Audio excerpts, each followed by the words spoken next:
Hello, welcome to my channel again. It's me, Sheila Lemon. So today we're going to cook pork sisig. And I know that I guess everybody knows how to cook sisig, but iba't iba ho tayo the way we cook sisig. So hopefully that you gonna try and watch the way I cook my own pork sisig. So let's start. And before we're gonna start, I'm going to show it to you the ingredients that we're going to use for our pork sisig. So let's do it. Hello. So what we're gonna do first is we're gonna what to call that? We're gonna boil the I'm using pork shoulder para ho sa ating pork sisig. So I'm going to use what to call this, lemongrass or tanglad and laurel or bay leaves at saka then garlic sa ating what to call that in our boiling water to boil like to 10 to 15 minutes ho yung ating pork shoulder bago natin chop-chopin for our pork sisig. So meron na ho ako dito pinakulong tubig. I already have a boiled water here. So before we're gonna put our pork, we're gonna put garnish like laurel, one whole of garlic na I don't know, pinapa or whatever it's called. And of course, ilagyan natin yung lemongrass. We're gonna put salt para meron na yung lasa yung pork natin at lasang, parang lasang lechon. Ayan. Then we're going to put our pork shoulder. So, palutuin, not really luto. Boiled lang mo natin like 10 to 15 minutes. Then, we're gonna flip over ho kasi hindi ho makakasya yung sa aking deep pan. But we're going to turn another side so that whole pork gonna cook a little bit, and then we're gonna start cooking of our sisig after this pork gonna cook. Okay,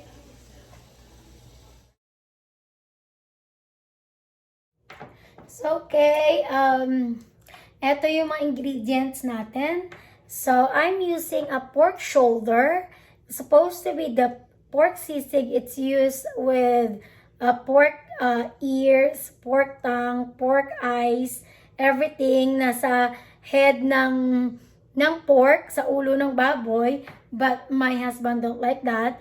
But this time, I'm using a pork shoulder na meron din ho siya mga fats at mga skin. So, earlier, yung naglaga ko na pork shoulder with tanglad, garlic, and laurel, eto na ho siya. Then, I slice into a small cubes. Ayan. Parang half cook lang ho siya. This is a 4 cups of pork cubes na slice. And then, eto yung 4 cups of onion dice. Ayan. And then, we're gonna use 4 tablespoons of mayonnaise, 4 tablespoons of mang togmas that you could buy at Asian store kung dito ho kayo nakatira sa US. And then we're going to use a 2 tablespoons of oyster sauce and 2 tablespoons of soy sauce kasi ho yung oyster sauce salty na ho siya. And then we're going to use a 4 tablespoons of vinegar. And then red pepper. Kung gusto nyo maanghang or spicy, you could use red pepper or Tabasco or ano pa hong sauce na pwede nyo magamitin. And then we're going to our lime juice or lime para ho sa garnishing natin or decoration or presentation. The same din ho sa onion leaves. Gagamitin ho natin for garnishing or presentation.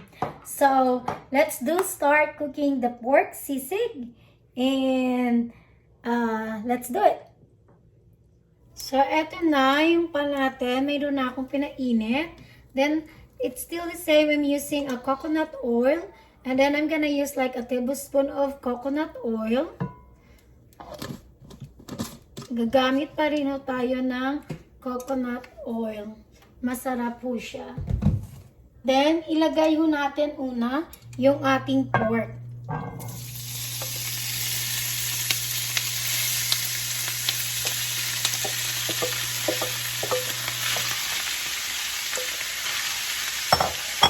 So, kanina pala, I did not mention sa mga ingredients. Of course, we need to use salt and pepper and garlic powder po sa pag-timpla natin ng ating sisig. We're gonna put a little salt for now. Then we're gonna add later. Para lang mayroon na siyang lasa. But actually, yung pork na nilaga ko, nilagyan ko na siya earlier ng salt at pepper sa pinakuluan natin. Ayan. So, medyo luto na ho yung pork natin. Pwede na ho ilagay natin yung onions. Yan. Napapasarap po talaga yung onion sa sisig.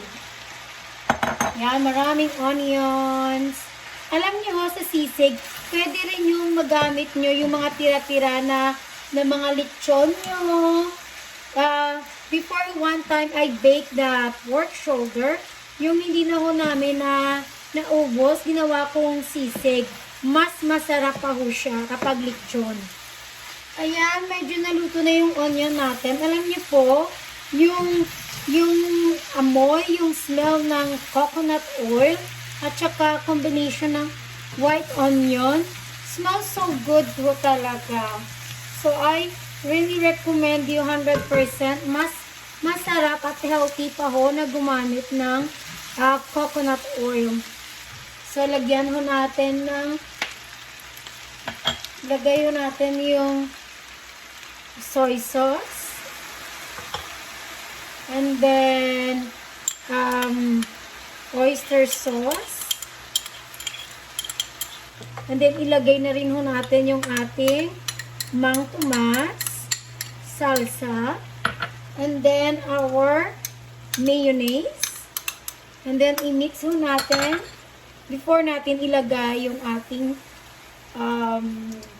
vinegar. Ilasa natin yung ating vinegar. Masarap po ito with mayonnaise talaga. I-try nyo. Honestly, masarap ang mayonnaise. Kaso lang, you know, sometimes I didn't use mayonnaise kasi parang hindi na siya healthy, but it's okay. But I like the taste. And then we're going to wait na mix lang mo siya. Then we're gonna put our vinegar. Okay, this time we could put our vinegar. Ayan. Ayan, tsaka medyo wag natin ihalo. Okay, pwede na ho natin ihalo kasi medyo luto na yung ating vinegar. Ayan, naririnig nyo. Nagpa-pop na ho yung mga fats dyan. Yung mga skin. Ayan, masarap na yan. We're going to add a little bit again with soap. Ayan. Konti lang ho kasi may mga ano na ho, soy sauce na ho at saka oyster sauce. Yun na ho nagpapalasa doon. Ayan. Then we're gonna put a little of sriracha. Then later na lang ho, i-separate ko para sa husband ko. Ayan. A little of sriracha para mayroon hong konti spicy. Then later, I'm going to separate from my husband kasi gusto niya talaga really spicy. But I'm worried about my kids because they love sisig too. But they don't want a very spicy. So, ayan. Luto na ang sisig natin. Let's try kung ano yung lasa niya. Nako. Sarap. Init. Ay. Did you hear that? Nagpapap po yung mga skin.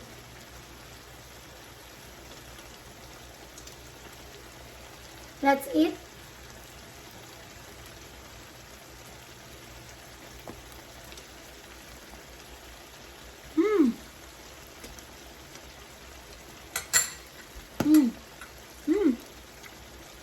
So, eto na po ang ating pork sisig. Ayan, napakarami ho. May enjoy ho yung mga kids ko. Ayan, Yan na po ang ating pork sisig.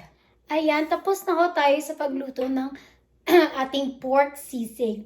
And if you guys, you like the way I cook my pork sisig, please like and subscribe and share my YouTube channel.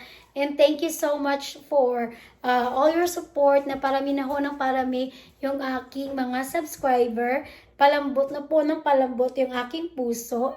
I mean, pataba na po ng pataba yung aking puso. Thank you so much. And if you like the way I cook, hit the bell po para ma-notify kayo sa mga next ko po na mga videos. And please keep watching and keep waiting some of my cooking videos. So thank you so much. Hope you like the way I cook, and have a good day, have a blessed day. Thank you so much. I love you guys. Thank you for your support. Bye. Love you.